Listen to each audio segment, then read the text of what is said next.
Hello दोस्तों, welcome back to my channel. अगर आपने अभी तक मेरे चैनल को सब्सक्राइब नहीं किया है तो जल्दी से मेरे चैनल को सब्सक्राइब कर दें। पार्ट 18 की शुरुआत में शेन यांग को बताता है कि मैंने ये कंपनी तुम्हारी वजह से शुरू की थी। यांग ये सुनकर बहुत हैरान होती है। शेन कहता है कि जब तुम अब्रॉड में पढ़ाई कर रही थी तो तुम हमेशा मुझसे वहाँ के खाने की शिकायत किया करती थी और मुझे बताया करती थी कि तुम्हारा क्या खाने का मन कर रहा है। यांग कहती कि इसीलिए तुम मेरी जगह पर उन रेस्टोरेंट्स में जाया करते थे जहाँ का खाना मैं खाना चाहती थी और फिर तुम मेरे लिए रिव्यूज लिखा करते थे। शेन कहता है कि मैं ऐसे ही रिव्यूज लिखता गया और फिर मेरे मिलियन फॉलोअर्स हो गए। शेन कहता है कि फिर इस काम में फांग भी शामिल हो गया और हम दोनों मिलकर फूड रिव्यू के लिए वीडियोस बनाने लगे। यांग कहती है कि तुम्हारी ये वीडियोस असाइनमेंट पर काम करते हुए मुझे मोटिवेशन दिया करती थी। शेन कहता है कि फिर मैं एक रेस्टोरेंट को विजिट करना चाहता था तो मैंने एडवांस में उसकी पोस्ट लगा दी। गेस करो फिर मेरी मुलाकात किससे हुई? यांग कहती है कि किससे? शेन कहता है कि शेंग से। शेन कहने लगता है कि शेंग भी ब्रॉड से वापस आने के बाद मेरे रिव्यूज को फॉलो करके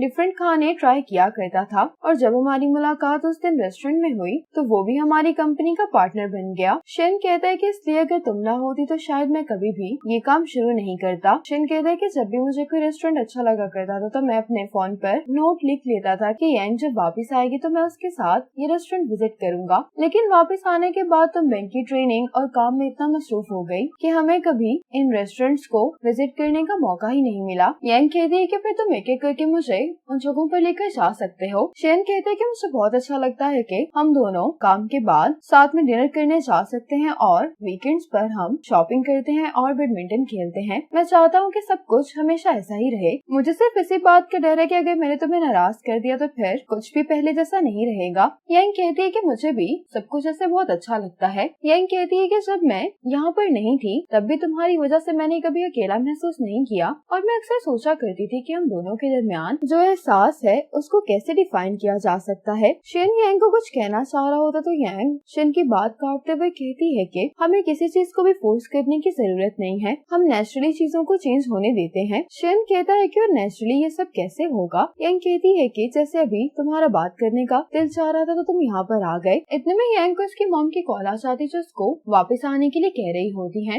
यांग जैसे ही कॉल बंद करती है तो शेन कुछ कहने वाला होता है लेकिन यांग शेन को हक कर लेती है। ये देखकर शेन हैरान हो जाता है। यांग शेन को गुड नाइट कहने के बाद यहाँ से चली जाती है। आज प्रेसिडेंट जाओ को बताया जाता है कि डायरेक्टर गेन ने सिक लीव ली है। ये प्रेसिडेंट जाओ को बता रहा होता है कि डायरेक्टर गेन की तबीयत वाकई में बहुत खराब है इसलिए उनको वापस आने में कुछ वक्त लग जाएगा। तो प्रेसिडेंट जाओ कहते हैं कि डायरेक्टर गेन का सारा काम यांग संभालेगी। अब ऑफिस में सबको ये नोटिफिकेशन मिल जाता है कि यांग ही अब से डेविन का काम संभालेगी। दूसरी तरफ शेन को शंग शेन ही की कॉल आती है। इसका नाम सुनकर फांग तो बहुत ज्यादा शॉक हो जाता है। जैसे ही कॉल बंद होती है तो फांग कहता है कि शंगशिन ये क्या कह रही थी। शेन कहता है कि वो वापस आ गई और बस अपने क्लासमेट से मिलना चाह रही है। फांग कहते हैं कि हम पहले ही मिलने के लिए डिसाइड कर चुके हैं तो तुम शंगशिन को भी इनवाइट कर लो। शेन अब यांग को इस बारे में बताना चाह रहा होता है लेकिन ये कहता है कि यांग को इस तरह से बताना अननेचुरल लगेगा। अब यांग ये सारी बात मिस ची को बता देती है तो मिस ची से पूछती है कि फिर सब कुछ कैसा चल रहा है। तो यांग कहती है कि सुबह हमने एक दूसरे को गुड मॉर्निंग का मैसेज किया था, उसके बाद हम दोनों ने एक दूसरे को कांटेक्ट नहीं किया। तो मिस ची कहती है कि फिर तुम उसको मैसेज कर लो। यांग कहती है कि अगर मैं उसको मैसेज करूंगी तो उसको लगेगा कि मैं उसे मैसेज करने के लिए फोर्स कर रही हूँ और अगर मैं नहीं करूंगी तो उसको लगेगा कि मुझे उसकी परवाह नहीं है। ये सुनकर मिस ची हंसने लगते हैं, कहती है कि क्या तुम उसको मैसेज करना चाह रही हो या नहीं। यांग को कुछ भी समझ नहीं आ रहा होता कि अब उसको क्या करना चाहिए। अब यांग जब अपने ऑफिस में आती है तो शेन उसको कॉल कर लेता है लेकिन ये दोनों फोन पर बात करते हुए बहुत ऑकवर्ड महसूस कर रहे होते और इनको समझ नहीं आ रहा होता कि क्या बात करनी चाहिए। इतने में यांग से कोई मिलने के लिए आ जाता है तो ये कॉल बंद कर देती है। आज हॉस्पिटल में डायरेक्टर गेन का असिस्टेंट इनसे मिलने के लिए आता है तो डायरेक्टर कहने लगते हैं कि शिंगलाई केस के लिए हेडक्वार्टर्स अब यांग को चुनेंगे और ये केस वाइस प्रेसिडेंट गाओ खुद सुपरवाइज कर रहे हैं। पर तुम्हें मालूम है कि ये केस पिछले साल दूसरे बैंक्स ने रिजेक्ट कर दिया था। डायरेक्टर कहते हैं कि मुझे सीनियर्स के चेहरे देखने हैं जब यांग इस केस को रिजेक्ट कर देगी। मिस ची और यांग जब ऑफिस जा रही होती है तो यहाँ पर यांग की मुलाकात शेन से हो जाती है। यांग शेन से कहती है कि तुम यहाँ पर क्या कर, तो शेन कहते हैं कि मेरी टीम यहाँ पर लंच करने के लिए आई है लेकिन मैं ये सोचकर वापस आ गया कि वो मेरी वजह से अनकंफर्टेबल महसूस करेंगे। शेन जानबूझकर यहाँ पर आया होता है और यांग से कहता है कि कैसे इत्तेफाक हम दोनों की मुलाकात यहाँ पर हो गई है। मिस ची दोनों को देखते हुए कहती है कि सब कुछ कितना नेचुरल लग रहा है। ये कहने के बाद मिस ची यहाँ से चली जाती है। अब जब ये दोनों वापस आ रहे होते हैं तो यांग शेन से कहती है कि तुम कुछ कह रहे थे लेकिन मुझे कॉल बंद करनी पड़ गई थी। शेन कहता है कि कोई खास बात नहीं थी। शेन पानी की बोतल उठाने वाला होता तो यांग कहती है कि मैं मदद कर देती हूँ। अब यांग शेन को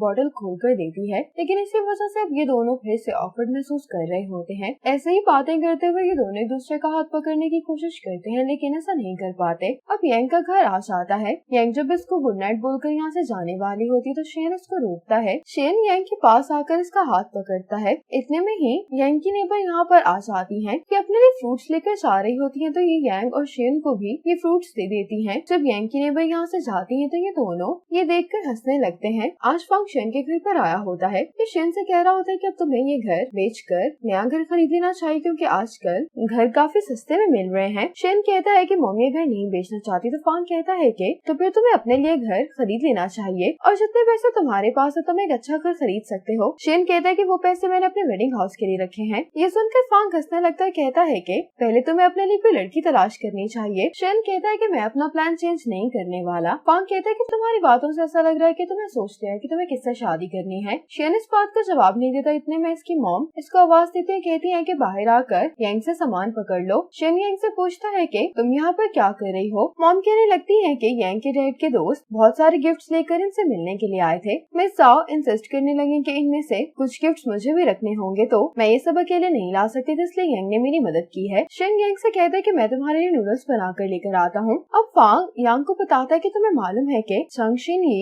वापस आ गई है। वो फ्राइडे को अपने क्लासमेट से मिलने के लिए आ रही है। अगर तुम फ्री हो तो तुम भी आ जाना। यांग चंगशिन ये का नाम सुनकर हैरान हो जाती है। फांग कहता है कि तुम तो जानती हो कि ये शेन की फर्स्ट लव थी। फांग कहता है कि मुझे ये तो नहीं मालूम कि इन दोनों का ब्रेकअप क्यों हुआ था, लेकिन चंगशिन ये के बाद शेन ने किसी को डेट नहीं किया और इसका कारण सिर्फ यही है कि शेन आज भी उसको नहीं भुला पाया। यांग इसकी बातों सुनकर परेशान हो गई होती है। अब शेन यांग के लिए जब नूडल्स लेकर आता तो फांग कहता है कि मुझे भी और नूडल्स खाने हैं। तो शेन कहता है कि शाओची को पिक करने का टाइम हो गया है। ये सुनते ही फांग यहाँ से चला जाता है। अब यांग शेन से कहती है कि मुझे फांग ने बताया है कि इस फ्राइडे क्लास रियूनियन है, क्या तुम जा रहे हो। तो शेन कहता है कि मैं पिछली बार नहीं गया था, तो इसलिए इस बार मैं जाने के बारे में सोच रहा हूँ। यांग से पूछता है कि क्या तुम आओगी। यांग कहती है कि मैं इस बारे में सोचूंगी, शायद मुझे ओवर टाइम काम करना पड़ जाए। यांग अपसेट दिखाई दे रही होती तो शेन कहता है कि क्या नूडल्स अच्छे हैं। यांग कहती है कि हाँ बहुत मजे के हैं। शेन कहता है लेकिन तुम्हारे चेहरे को देखकर तो नहीं लग रहा कि तुम इनको एंजॉय कर रही हो। यांग कहती है कि मैं खाना खाकर आई थी इसलिए मुझे भूख नहीं है। यांग अब यहाँ से चली जाती है। अब शेन की कंपनी का एक एम्प्लॉय एक बॉक्स लेकर जा रहा होता है, तो शेन का सिस्टर इसको कहता है कि इसमें क्या है। तो ये कहता है कि इसमें टेलीस्कोप है। ये कहने लगता है कि आखिरी बार मैंने चेंग की टेलीस्कोप ट्राई की थी, मुझे वो बहुत अच्छी लगी, इसलिए मैंने भी अपने लिए एक टेलीस्कोप खरीद ली है। चंगीना यहाँ से गुजर रही होती तो ये इससे पूछती है कि क्या ये चेंग की चॉइस है। तो ये कहने लगता है कि चेंग जो टेलीस्कोप इस्तेमाल करता है वो तो बहुत महंगी है। चंगीना इस टेलीस्कोप को देखकर कहती है कि बिगनर्स के लिए ये टेलीस्कोप काफी सूटेबल है। चंगीना इसको दूसरी टेलीस्कोप के बारे में बताने लगती है कि वो ज्यादा अच्छी है, तुम वो भी खरीद सकते हो। यहाँ से चेंग गुजर रहा होता है तो ये भी इनकी बातें सुनने के लिए खड़ा हो जाता है। ये शंगनीना से कहता है कि आपको इस बारे में बहुत नॉलेज है। तो शंगनीना की मैनेजर कहती है कि शंगनीना को भी ये सब करना बहुत पसंद है, इसके घर पर भी एक टेलीस्कोप है। शंगनीना कहती है कि मेरी टेलीस्कोप का एक पार्ट गुम गया है, मुझे वो मिल नहीं पा रहा, इसी वजह से अब तो काफी टाइम हो गया है कि मैंने अपनी टेलीस्कोप इस्तेमाल नहीं की। चेंग शंगनीना से कहता है कि तुम क्या ऑब्जर्व करना चाहती हो। शंगनीना कहती है कि मुझे सैटर्न का रिंग देखना अच्छा लगता है, लेकिन तुम क्यों पूछ रहे हो। चेंग जवाब दिए बगैर ही यहाँ से चला जाता है। अब शेन फांग से कॉल करवाता है। फांग यांग से पूछ रहा होता है कि क्या तुम क्लास यूनियन पर आ रही हो। शेन कह रहा था कि तुम उसके मैसेज का जवाब नहीं दे रही हो। यांग कहती है कि मैं अपने प्लांट्स की टेक केयर करने में मसरूफ थी, इसलिए मैंने मैसेज नहीं देखा। यांग फांग से कहती है कि तुम शेन से पूछो कि मेरे एक पौधे की कंडीशन खराब लग रही है तो मुझे क्या करना चाहिए। शेन यांग से कहता है कि रियूनियन पार्टी के बाद मैं तुम्हारे घर पर आकर इसको देख लूंगा।